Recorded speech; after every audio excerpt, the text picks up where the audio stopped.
For today's Supreme Court case, we turn our attention to retroactive effects of judicial decisions and how that plays with a habeas corpus petition. We turn our attention to the case of Jones versus Hendrix, the warden. We are suing the warden for habeas corpus. Why am I being held in prison? I prefer to not be held in prison very much. We would like to use a case that came into effect later to use our reasons now. Retroactive effect of decisions. Can we do that? All right, so let's take a look at this and see exactly the details of how he wants to apply the case to himself. Let's get started with this. In the year 2000, the District Court for the Western District of Missouri sends the petitioner, Marcus D'Angelo Jones, after he was convicted of 2 counts of unlawful possession of firearm by a felon in violation of law, and 1 count of making false statements to acquire the firearm. The Eighth Circuit affirmed the convictions and the sentence. He then filed a motion for the habeas, which resulted in vacatur of 1 of his sentences. So that was nice. So he got convicted of being a felon in firearm and false statements. 1 of those charges was set aside. Yay, that's nice. Many years later, however, this court held in a different case, the defendant's knowledge of the status of disqualification is an element of the conviction. So you have to be knowingly a felon. You have to know that you're a felon, which, depending on the situation, maybe isn't necessarily true for some people, because sometimes it was a little ambiguous. That you have to know you were disqualified. So that sometimes isn't very hard, because particularly in more modern cases, they make a point of noting it in your sentencing. They make a point of noting your disqualification for kind of this reason. But some of the older cases, it might be a little bit more ambiguous. So you have to know you're a felon. And if you didn't know, then you can't be convicted. Okay. So he wants to argue that point. The holding, it abrogated a contrary Eighth Circuit precedent applied by the courts in Jones. So this guy had been convicted and sentenced, and his petition heard under directly contrary law that existed at the time. Fine. Seeking to collaterally attack the conviction based on this holding, he filed a petition for a writ of habeas corpus in the district of his imprisonment. The district court dismissed the petition for lack of subject matter jurisdiction, and they affirmed. So they say, okay, we can't hear this case because you can't bring the habeas because you already had one go and you can't have another, right? This is the Effective Death Penalty Act. The ADEA says you can't get more than 1 habeas. You already did a habeas. For a vacator, you can't have another one, so we can't hear your case. So sorry about that and all, but you can't have retroactive effect for you. The Supreme Court holds the relevant law does not allow petitioner asserting an intervening case that changes an interpretation in a criminal statute to circumvent the Effective Death Penalty Act by filing a second or subsequent motion. So yes, you only have 1 go. And yes, this case overruled a case you're convicted on, but no, it doesn't have retroactive effect, which, by the way, incidentally, is typically the rule. Supreme Court decisions don't typically have retroactive effect. It's very rare. The last time that there was a retroactive effect of a Supreme Court decision, I can't even remember what it was. But the Supreme Court talks about these so-called watershed cases that are when they have retroactive effect, but that doesn't happen very often. Most of the time, cases are forward-looking. So yes, you were convicted, and yes, we now realize that was wrong, but you've had all your appeals, and so sorry and all, but your conviction stands. So the judgment is final as to you. Sucks to be you. Sorry about that and all, but we're not going to look at your case again. So that's just unfortunate.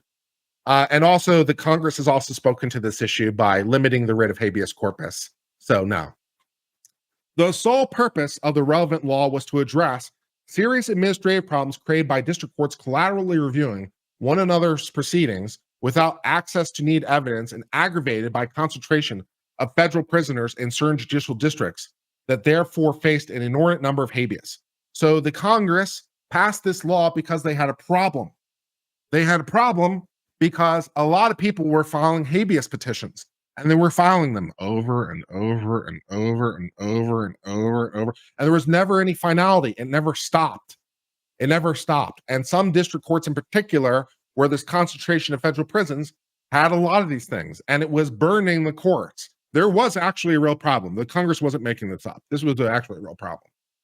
So Congress said, okay, we're going to constrain the habeas corpus petitions, so there will be less of them, and this will stop. And Congress passed a law. To make this change effective, Congress generally barred federal prisoners authorized to file the petition from filing a petition under a different section. For a provision known as the Savings Clause, Congress preserved access in cases where remedy by motion is inadequate or ineffective to test the legality. So Congress created some rules on the habeas. They constrained the habeas. They limited the habeas. They created some safety valves along the way to try to solve the problem of the endless habeases. And there are some protections there. Congress later enacted the Effective Death Penalty Act, which is relevant here, barred second or subsequent motions unless based on newly discovered evidence or new rule of law. So not the first time Congress had enacted a law dealing with the Effective Death Penalty Act, the AEDPA. I forgot there was a P in there. I apologize when I gave the acronym earlier. AEDPA, because it's Effective Death Penalty Act, and forget what E is. Oh, well. Anyways, they passed a law which said you can only file one, right? So they limited habeas by constraining who could file, and then they further limited by saying you only get one shot. Some courts faced with the second or subsequent restrictions held that the law was inadequate, and ineffective under the Savings Clause when the restrictions barred a prisoner from seeking relief based on newly interpretations of criminal statutes that circuit precedent foreclosed. All right, so there are reasons when you can file a second petition, but those are obviously severely constrained. And some of the courts had said, okay, one of the reasons you can file a second is if there's a change in the underlying law, because how could you have possibly filed about it the first time because no one knew? Okay. The Supreme Court says the saving clause does not authorize that end run. So no, the fact that the prisoner didn't know, the fact that he had no basis to file the petition, the fact there was a change in law is not enough. Too bad, so sad, your case is final, sucks to be you. Which again is not wholly invalid. Retroactive precedent is unusual. So the Supreme Court saying no retroactive effect here, and you can't circumvent the Effective Death Penalty Act. Yep, that makes logical sense. The clause prevents recourses in cases where unusual circumstances make it impossible or impractical to seek relief, as well as challenges for detention other than collateral. But the relevant law specifies two limited conditions in which they can bring a second challenge. So there are some circumstances, but not very many. The inability of a prisoner with a statutory claim does not mean the prisoner may bring a claim. So yes, there are some limited reasons in which you can file a second one, but this is not one of them. Sucks to be you. Jones and the United States each advance unpersuasive theories of why the exclusionary clause sometimes renders it ineffective. So the U.S. government, in the Solicitor General's view, thinks, maybe sometimes we'd like to have a second one, but the Supreme Court's like, nope, not interested in that. Jones argues the relevant law is necessarily inadequate or ineffective to test a claim if a court fails to apply the correct law. So how could I have possibly gone a fair review because the court screwed up the law? Not necessarily their fault because they didn't know better, because no one knew better, because it was you, Supreme Court, incidentally, that changed the law. So how are they supposed to know? They were just applying the precedent as best they could. And then the U.S. Supreme Court changed the law on them. I'm like, oh, okay, we got the law wrong. Our bad. How are they supposed to know that? How was I supposed to know that? But the Savings Clause is concerned with effectiveness of the remedy vehicle, not any court's asserted errors of law. So, yeah, the problem, what we want to make sure is that you get a fair hearing and you get good process. And you got good process. You got heard by a court, and they heard you, and they heard your arguments, and there was briefing, and you got your due process. The fact that they were wrong on the substance, not enough. So the Effective Death Penalty Act is only concerned in this respect with process, not substance. So sucks to be you. Next, Jones argues that a court of equity would afford him relief in a broad range of circumstances. So, okay, how about not legal? How about equity? Because this is just fundamentally unfair. This proves at most a variety of practical obstacles that might trigger the Savings Clause, not that the clause offers an exemption on the limits of second or subsequent. So Maybe, possibly, but not really. But we're not going to tell you that part. But the Supreme Court, what they're telling you is no. They're just telling you no. But they're going to pretend the answer is not no for a minute, just to leave themselves some wiggle room. But the answer is no. Okay. So can I base my argument in equity? The real answer is no. The Supreme Court's actual technical answer is, well, maybe, possibly, sometimes, but no. But even if you could, it wouldn't be a basis to overturn the second or subsequent. So, okay. Jones further argues that saving clause use of the present tense is inadequate, means it's available whenever a prisoner is presently unable to file the motion. That argument would nullify the limits on the collateral relief. How about no? Does no work for you? I hope no works for you because we're getting a lot of no. Do you like no? I've got no inside your no. Jones suggests that denying him a chance to raise his claim in the petition would violate the suspension clause of the Constitution. This argument fails because it would extend the writ of habeas corpus far beyond the scope of when the Constitution was drafted and ratified. When the suspension clause was adopted, the relief claim would not have been cognizable in habeas at all. At the founding, a sentence after conviction by a court of competent jurisdiction was itself sufficient cause for a prisoner's continued detention. So he wants to argue that not giving him relief would amount to a suspension of the writ of habeas corpus, which can only be suspended as the Constitution applies. So it's like, by not giving my hearing, you have suspended the writ of habeas corpus. And that you can't do that in the circumstance. And the Supreme Court's all like, nah, we haven't suspended the writ of habeas corpus at all. We gave you as much habeas corpus as you were entitled to. You got all of it. Oopsie doopsies, no more for you. A particular relevance here, the habeas court has no power to look beyond the judgment to re-examine the charges on which it surrendered for substantive errors of law, even if the sentencing court had misconstrued the law and had a pronounced effect on the offense. So no, not so much for you. Even if the court screwed it up, not so much for you. Even if the court was literally doing exactly what we told them to do under our precedent, not so much for you. I know we changed the law. That goes forward. Not so much for you. Please enjoy more prison. While Jones argues the pre-founding practice was otherwise, he fails to identify a clear case of it being used to relitigate conviction. No, not so much. Habeas corpus is, was I being held properly? Yep. There was a trial. There was a trial, and there was a jury, and there was evidence, and there was lawyers, and there was a hearing, and everything. You got so much due process. No more for you. The principles of a different case guides this court's understanding throughout the 19th century and well into the 20th. It was not until 1974 the court held that for the first time, a substantive error of statutory law could be a cognizable ground of collateral attack. The suspension clause neither constitutionalizes that innovation nor requires its extension. So apparently, not even until 1974 did the Supreme Court say that a substantive error could be a ground for a collateral attack, right? If there's a substantive error, if there's a problem in the substance, that is what appeals are for. You appeal, right? You appeal from the district court or the trial court to the Court of Appeals to the Supreme Court to the Supreme Court, right? You have a right of appeal, right? But if you exhaust all your appeals, right? If all those courts have looked at it and be like, nope, this is fine, we're all good on the substance, the habeas is for fundamental violations of your constitutional rights, right? So if you got process, the fact that they screwed up the substantive law is not enough to give you a habeas relief. Perhaps it should have been enough to overturn it on appeal. But no, you exhausted all your appeals, and your collateral coming at it from the side on a habeas isn't meant to fix that error. Habeas is only meant to fix when they did a blatantly unconstitutional. The fact they screwed up the statutory law a little bit is not enough to give a blatantly unconstitutional. You had your rights of appeal, no, go away. His remaining constitutional arguments are no more persuasive. He argues that denying him a new opportunity for collateral review threatens Congress's exclusive power to define crimes. What?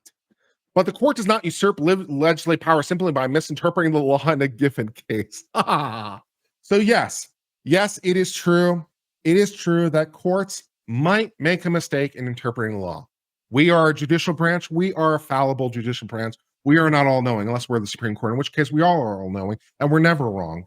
We just simply make happy little accidents sometimes, but we're never wrong because we're the Supreme Court, but our lower courts, our inferior courts, sometimes make some oopsies doopsies. That's true. And sometimes they misinterpret the statutes. But you know what? Unfortunate for you. You have your right of appeal. You exhausted your appeals. They said that's what Congress meant. We later determined what Congress meant, but you got your due process. Go away. Next, he points to a different case in which the rule that due process applies to the prosecution to prove each and every element beyond a reasonable doubt. Hey, you know, they do have to prove every element of the crime beyond a reasonable doubt. That's certainly true. But due process does not guarantee a direct appeal, let alone the opportunity to have it redressed in successful collateral attacks. So no, not so much for you. Yes, they have to prove each and every element, but they did, as far as they understood it. They understood it wrong, but you had your appeals. Go away. Finally, Eighth Amendment constraint on kinds of punishment governing the infliction creates no entitlement. So no, you don't have cruel and unusual punishment. Are you being punished in a cruel and unusual way? Well, I'm being punished due to a crime I didn't commit. Yeah, but is the punishment itself unfair? No. Okay, go away. The government asked the court to adopt a novel interpretation of the Savings Clause based on an elaborate argument. The U.S. government over here trying to help the prisoner a little bit. They would like the prisoner to have another go at it. So they're trying their best. Starting from the premise that words of inadequate or ineffective imply reference to a benchmark of adequate and effectiveness, the government equates the benchmark with the types of claims cognizable in habeas petitions by state prisoners under general habeas statutes. Yes, habeas pretty much only applies to state prisoners because if you have a federal claim, you're in federal court in the first place. So a habeas from a federal case doesn't quite make sense. I mean, I guess it's possible, but when would that occur? Right? So habeas is my federal rights are being interfered with. That's the nature of habeas, right? My federal rights are being interfered with by a mean state government that is not giving me my rights. Okay? That's the nature of habeas. And so, yes, they're almost inevitably state. But that does not make this argument habeas. The government ultimately concludes the relevant statute renders it inadequate, or ineffective to test a federal prisoner's statutory claims in cases where the prisoner's already filed one motion and the claims otherwise satisfy the principles, which generally would require a colorable showing of factual innocence. Wow. Good luck, proving factual innocence. Woof. The court sees no indication the saving clause adopts the government's habeas. So even if you can prove actual innocence, that's not enough, which incidentally, the Supreme Court has said that before too, right? Just because you can prove actual innocence now does not mean you're entitled to reversal. Even if you can prove actual innocence, it is not enough, at least in the federal system. Justice Scalia wrote that particular opinion, by the way, many moons ago. So actual innocence alone will not even save you. In that event, the benchmark has uncertain relevance to the question presented here because federal habeas relief does not rely for errors of state law. So the state might have screwed you up a little bit on their state law, but we don't care. They misinterpreted their own state law. So go away. And the government's theory ultimately rests instead on assertion that it's simply not clear enough to support the inference that Congress entirely closed the door, but that assertion is unpersuasive. So we don't think that Congress meant to totally slam the door. The Supreme Court's like, we totally think they did. We totally think we did. We totally think they meant to slam the door shut forever and ever. Go away. The government asserts the court must require the clearest command before construing that the statute closes the courthouse doors on a strong ethical claim. But the relevant statute embodies Congress's policy judgment requiring appropriate balance between finality and error correction. The court declines to adopt a presumption against finality. Go away. Further, the court typically has found clear statement rules appropriate where a statute implicates historical or constitutional grounding norms the court would not have expected Congress to settle unlightly. As far as history and the Constitution are concerned, there is nothing incongruous about a system in which this kind of error, this application of since rejected statutory interpretation cannot be remedied after final judgment. So there's no problem. There's absolutely no problem of any kind that you were interpreted under a statute and convicted and sentenced under a statute, which, as it turns out, was improperly interpreted. No retroactive effect for you. And there's nothing fundamental about Congress declining to give a second chance. They gave you one. That was enough. Justice Thomas, unsurprisingly, delivers the opinion of the court in which Roberts, Alito, Gorsuch, Kavanaugh, and Barrett joined, Sotomayor and Kagan and Jackson dissent in this 6-3 go away. Thus, that brings us to the end of case of Jones, and Jones over here is very, very sad. Jones is being held in prison. And as it turns out, he's being held in prison based on a conviction, on a misunderstanding of law. The Supreme Court, I think, reversed this term, actually. This just happened, or maybe it was last term. It was recently. It was within the last couple of years. It hasn't been that long. He's like, I'd like another bite at the apple because they didn't prove that I was a knowing felon. And that's an element of the crime, right? The Supreme Court said it's a knowing element. It's an element of the crime. And they didn't prove that element. They didn't prove each and every element. And the Supreme Court's all over here like, no. They proved each and every element as the law was then understood. As it was then understood. And yes, we have said that that understanding was wrong, but not so much for you. Your case is final. So going forward, all those future people in jail, all those future people with their cases still alive, they get to use this argument, but not so much for you. You get to enjoy prison. And the Congress meant to totally close this door. That was exactly what they were trying to do. And you don't get a second bite at the apple, and please enjoy more prison. So that is what's happening. And that brings to the end of the discussion of this case.